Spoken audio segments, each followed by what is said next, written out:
और जब ड्रामे की बात हो तो आपको तो पता है कि मेरे कितने घंटे लगे हुए हैं इन ड्रामों पे और सालों से जब से मैं शो कर रही हूँ क्या ड्रामा है उसमें ड्रामास देखती हूँ और हर एपिसोड 1 से 3 दफा।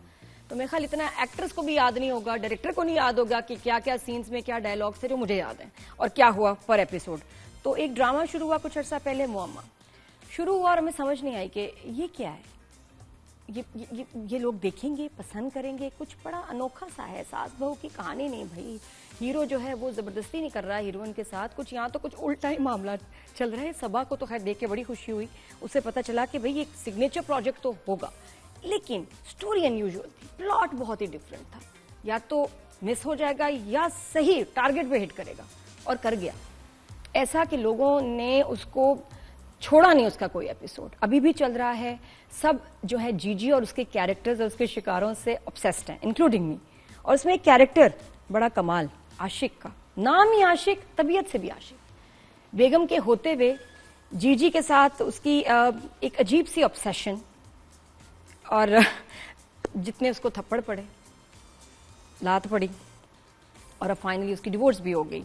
तो बड़ा इंटरेस्टिंग उसका भी ट्रैक लोगों ने पसंद किया, और जिस सीन में हसन फरीद आए हैं प्लेइंग आशिक, वो सीन में छा गए। तो हमने कॉन्स्टेंटली तारीफ भी की है। आज हमारे स्टूडियो में है, जूम पे, हम फोन पे बात नहीं कर रहे, Hasan Farid all the way from Islamabad, the Ashiq on rise and shine. Good morning, कैसे हो हसन? गुड मॉर्निंग, मैं बिल्कुल ठीक था। नादिया है, आप बताएं। You look different. आशिक को क्या हो गया, तलाक के बाद इतना रूप आ गया उसके ऊपर? नहीं, खुश हो गया, आजाद हो गया, बाल कटा दिए, चली गई मेरी जिंदगी से मुसीबत, इसलिए है ना। ये तो और पैसे कहाँ से आ रहे हैं? जॉब मिल गई? नहीं, वो ईशान ने जो दिए थे मैं वो डिपॉजिट करा दिए थे, अब मंथली में लेता हूँ। प्रॉफिट आ रहा है म्यूचुअल फंड्स में। लेकिन you look so different and you look good. क्या शूटिंग खत्म हो गई, नए प्रोजेक्ट के लिए अब आ गए इस लुक में? हाँ जी, मैं शूटिंग खत्म हो गई है, कुछ शूट्स थे, कुछ फोटो शूट्स थे, इंटरव्यूज थे, उसके लिए लुक किया। और आफ्टर दैट, क्योंकि फिर मुझे लंबे बाल करने हैं, because I am doing a movie. Well done, thank you. क्या बात है। और मेन लीड में जी जी, आशिक ने मूवी साइन की, मेन लीड में, कमाल हो गया, जबरदस्त का। रोमांटिक, एक्शन, क्राइम, किस टाइप की फिल्म है, बस ये बता दो, टाइप क्या है? काइंड ऑफ रोमांटिक भी है और सस्पेंस भी है और मुअम्मा टाइप भी है। और मुअम्मा जिस तरह ये है उससे ओवर किस्म का मुअम्मा है जो एंड तक हुक रखेगा। क्या बात है, लुकिंग फॉरवर्ड टू दैट। अच्छा, कमिंग बैक टू मुअम्मा, ये बताओ हाउ डिड दिस हैपन? तुम पहले भी काम कर रहे थे, इस ड्रामे से जो तुम्हें रिकग्निशन मिली है वो बताओ, उसका पब्लिक का रिस्पांस, प्रोफेशनल रिस्पांस, वो कैसा, उसमें वो कैसा? इसका इस तरह आया रिस्पांस के उस दिन मैं सड़क पे जा रहा था, तो 2 लड़कियां आई हैं, स्कूटी यूं किया आगे एकदम, तो मुझे कह रही देख नहीं सकते, हालांकि वो रॉन्ग आ रही हैं। तो मैंने नीचे करके सॉरी, कह रही oh my god Ashiq is here. Road पे मैं गाड़ी भगा रहा हूँ, पीछे स्कूटी भगा रही है रोड पे। तो अल्हम्दुलिल्लाह पीपल आर रिकग्नाइजिंग, मास्क में भी पहचान लेते हैं, और जो मोहब्बत मिल रही है, आर्टिस्ट ऐसी चीज के लिए काम करता है, तो आई एम लविंग इट। और प्रोफेशनली भी बहुत ज्यादा तारीफ हो रही है। मतलब नहीं, मतलब फर्क पड़ता है कि आप एक अच्छा कैरेक्टर करते हैं, लेकिन ड्रामा जो हो ज्यादा लोगों ने देखा ना हो, और फिर एक बड़ी प्रोडक्शन में आप कैरेक्टर रोल करते हैं, तो कितना नोटिस होते हैं और उसको आपको एक्चुअली फायदा कितना होता है? फिर फायदा इसका इतना होता है कि अब जब से ये मुअम्मा चल रहा है, मुझे कोई कम से कम 8 से 10 प्रोजेक्ट ऑफर हो चुके हैं, big production houses and big channel. तो मेरे लिए बड़ा फायदेमंद है। और ऊपर से अल्हम्दुलिल्लाह हर कोई उसको, हमारी फील्ड के आर्टिस्ट और हमारी फील्ड के जितने भी डायरेक्टर्स हैं वो तारीफ कर रहे हैं मेरी। क्योंकि अगर हम देखें तो जो हाउस होल्ड कैरेक्टर्स होते हैं ड्रामाज में, वो इतने प्रोमिनेंट नहीं होते हैं, खा वो कितना भी इम्पोर्टेंट हो।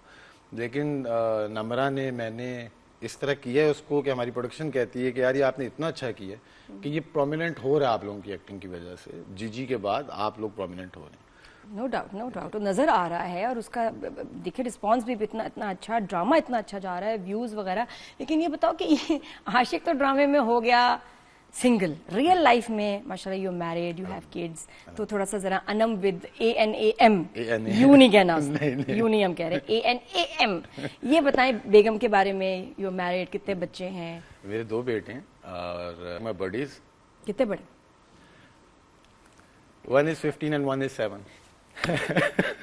बचपन में 4 साल की उम्र में शादी कर ली थी तुमने? Very young in teenage. कितनी? क्या आशिक असल जिंदगी में बहुत आशिक मिजाज था। और ये कि लव मैरिज हुई थी कि 15 की एज में? Around 17 I was, 17 and a half। And Anam? Anam 1 साल में से छोटी। तो 16 साल कि तुम्हारी बेगम दुआ खैर हुई थी 17 साल की तुम और शादी हो गई? नहीं, दुआ खैर हुई थी, उसके बाद 2 साल का टाइम पीरियड था, उसके बाद जब टीनेज हमने क्रॉस की तो उसके बाद भी गॉट मैरिड। फिर भी चलो 19 साल के थे, लेकिन उस वक्त देखो सेटल नहीं हो गए ऑब्वियसली, तो इन लॉज का कोई ऐसा कंसर्न नहीं था? उनको पता था कि लड़के ने आगे एक्टर बनना है? मॉडलिंग तो मेरे ख्याल आप कर रहे थे उस टाइम। हाँ जी, वो गलती मैंने की थी मॉडलिंग की, लेकिन फिर मैं जब एक्टिंग में स्टार्ट लिया था तो स्ट्रगल से ही लिया था, तो ये ऑलरेडी था उससे पहले, मतलब मैं कर रहा था। अच्छा, ये मॉडलिंग गलती क्या मतलब? गलती, वो हमारे टाइप की फील्ड नहीं है, वो और तरह की फील्ड है और हम जरा पठान टाइप दिमाग है हमारा, तो वो कर नहीं सकते हम। ये किसी और ने भी तुम्हें कहा था? आपने कहा था मुझे। तुम्हारे अब्बा को कहा था? हाँ, हमने अब्बू को कहा था, और वो टाइम था कि उन्होंने फिर पश्तो में 2-3 बार बीप बीप करके कहने कि ये वाली फील्ड छोड़ दे, जाना तो एक्टिंग में चले जाओ। सही बात है। एक अलग एक हिस्ट्री है माशाल्लाह, बहुत कमाल आर्मी के डॉक्टर कर्नल फरीद, उनके बेटे हैं ये, फैमिली ऑफ डॉक्टर्स माशाल्लाह। अंकल का नो कि बहुत बड़ी फैन फॉलोइंग ऑनेस्टली, कि क्या बताएं, लेकिन ये कि बहुत कमाल डॉक्टर और बड़े अच्छा सेंस ऑफ ह्यूमर जी। तो फिर भाई भी डॉक्टर्स, सारी बहनें डॉक्टर्स, तो तुम्हें क्या लगा कि यार मैं इस तरफ इस फील्ड में चला जाऊं? फैमिली को अजीब नहीं लगा? मना किया? नहीं, मना नहीं किया था। कभी इंक्लाइंड भी नहीं थे क्या मेडिकल की तरफ? मुझे ये लगता था कि अगर सब बंदे ही डॉक्टर बन रहे तो उनको वो ओटी में जो ओटी टेक्नीशियन होते हैं जो पकड़ाते हैं औजार डॉक्टर को, वो कौन बनेगा?